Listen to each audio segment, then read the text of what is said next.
Hey, what's up guys? Welcome to another video in which we are going to learn about pass statement in Python programming. So guys, in Python programming, the pass statement is a null statement which can be used as a placeholder for future code. So basically, let's say you have a certain function or you have something else, like you can have a while loop or the if condition as well, and you want to implement the logic inside this loop or the if condition later on in the future. So you can use the pass statement in this case. So as you can see, suppose we have a loop or a function that is not implemented yet, but we want to implement it in the future. In such cases, we can use the pass statement. But now you will ask me, we can also put the comment inside this block, that is inside the for loop or the if condition as well. So why do we use the pass statement? So guys, let us understand this with the help of example. So first of all, we will understand the pass statement over here. So let's say we have the i's value as 1 over here, and then we have the if condition. So inside the if condition, what we are doing is we are just checking whether I is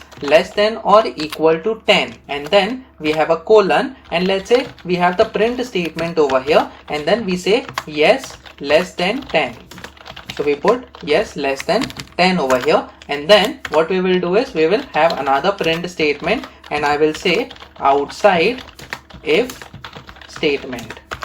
So guys, this is a very simple code. First of all, we have initialized the variable I to the value equal to 1, and then we have the if condition I is less than or equal to 10, and we are simply having the print statement over here, and then after this if condition we have printed that we have come outside the if loop. Let me just save this file and try running this code now.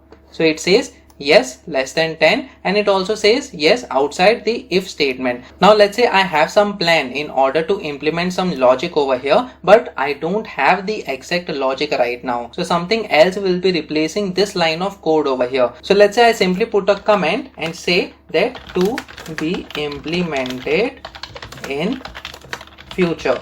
So we have the statement over here that is to be implemented in future. Now remember guys, this is a comment that using the hash character over here, we are putting the comment inside the if statement. So let me just save this file and try running this code. Before running this code, you can already see that with this print function, we are getting the red underline. But still, we will go and run this code now. So as you can see, line 6, print outside if statement. So expected and intended block after if statement on line 3. So basically the root cause is over here, that is inside the if condition. So what it is saying is inside the if condition we have not provided any block of code, that is there is no logic inside the if condition that we have provided. Previously we had simply provided the print function which works already, but this thing is not working. So what we can simply do is, instead of providing the comment, we can simply provide the pass statement. So guys, what happens with the pass statement is the interpreter understands that there is no block of code right now inside the if condition, and it needs to be ignored for now as far as execution of the code is concerned. But with the comment, the code doesn't understand such comment, and basically it throws the error, and that is what we have got previously. So let me just save this file now and try running this code. Hopefully we should not get this error now. So I'm just running this code once again.